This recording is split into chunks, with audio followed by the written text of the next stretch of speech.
درود بر شما دوستان برادران عزیز، صبحتان به خیر و شادی باد. عکسی در همینجا موندگی نصراللهیف دلوار محیطویچ از 64 میکرورایون بوده از طرف سخاوت. سال تولدش 1984. ای اکمان جورا سال 2021 میبیویا شهر سانت پتربورگ همینجا کار و فعالیت کنی میبیو. ای همین سال 2021 بینام و نشان شدگه. نه قطعی خانگیاشون گازدگه، نه قطعی خزانه، نه قطعی فرزندش، یگام توش قطعی علاقه برامدگی نیست. خب از همه تماشابینا خواهش، از مردمی که در شهر سانت پتربورگ قرار دارن از شما هم خواهش، خوب عکس همین برادر نگاه کنین و یکی همین اکر در یگان جا بودن شما دونین، در یگان جا قرار داشتن شما دونین. التماس در رقمای در همین جا بودگی زنگ زنین، خبر رسانین. به حد خانگیاشون تشویش شدگن. ای بچه 3-4 سال شد گفته سیان شاید هیچ جا پیداش نمیشه کرد. در یگان خط خبری گفتی و گپا در زندان بودنش میبیاید، نه یگان خط خبری در حیات بودنش. التماس دلوار اگر هم ویدیوی من دیدسته باشی، ویدیو انشاءالله از برادرها لایک و پدیلیت سش میکنن، پرسموتری خوش رو میگیره، انشاءالله باوری دارم. اگر این ویدیوی من دیدسته باشی جورا در همه نمری در روی اکران بدگی زنگ زن یا بار گاو زن قطشون خانگی اتونن تشویش دیان گفته سیان تا نه عدلا مونده کنه گفتی و گپا در تاجیکستان در وکیدر هم دادن تا وینه در کانال اسماعیل هم برامد و در کانال ما هم برامد صورتات.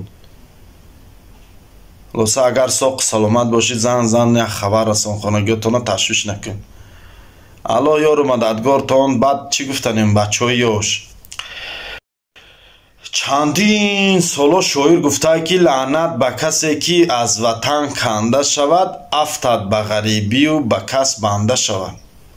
چرخ فلک گردد و آید به وطن این مرده 100 ساله زنده و زنده شود. بچه های یاش در ملک غریب خودتان احتیاط کنین، خانگیاتان زنگ زنین، خبردار کنینشان، زنده و حال و بالتان گفتی و گپا خبردار کنینشان. های خلاصه خودتان احتیاط کنین، اکنه نصیحت نکنم. الله یارو مددگارتان. کانال تلگرامی من سیلکش در کامنتاری همه ویدیو زکریپید کردگی، زکریپید میشه اپیسانی دم میمونم.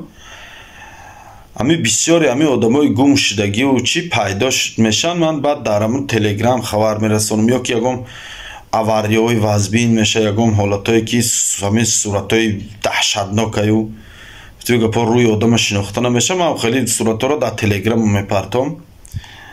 انا تلگرام من دم درویم برادرو گفتی همون گپا پاپیسات سکنید تماشا کنین. انا بعد پاسپورت ها و حجت های گم شدگی را من در تلگرام اون ویدیو میکنم میپرتم، برای که یوتیوب پراویلش حلش کردگی دیگه پاسپورت گم شدگی را و این چیزا را رکلام کنی، اگر صورت پاسپورت نشانتی یوتیوب میگیره و دلیت میکنه شما.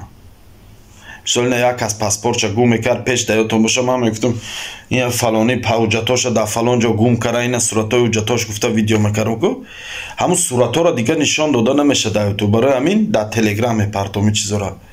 قدر این تلگرام هم دستگیری کنه انشاءالله اونجا هم چیزای خوب میشه. نام تلگرام اسماعیل تاجیک، نام کانال تلگرام رنگ همین یوتیوب مای اسماعیل تاجیک.